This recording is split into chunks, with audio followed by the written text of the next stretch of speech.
Deməli, qonaq vaxtından əvvəl çıxıbsa və ya belə deyək də, gün bağlanmamış çıxıbsa, böyük ehtimal ki, accommodation düşməyib bura.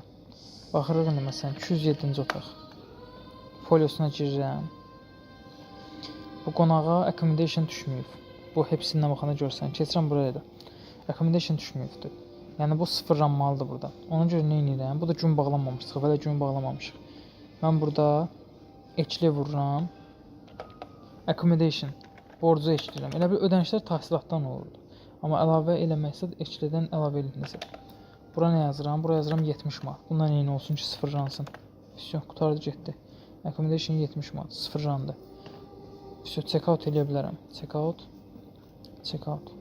Accommodation-la cash bir-birini belə deyim, əvəzləyib sıfırlamalıdır. Və deyir, check out günü yanlış düzəldib davam edilsin mi? Evet. Vəsə. Erkən check out. Onlar boş şeylərdir. Əsas odur ki, yəni accommodation ödənişlə bərabər olmalıdır. Ayrılana baxıram, görürəm həmin adam bura düşdü, çıxdı. F12-də də 207 çıxış göstərdi. Bu qədər.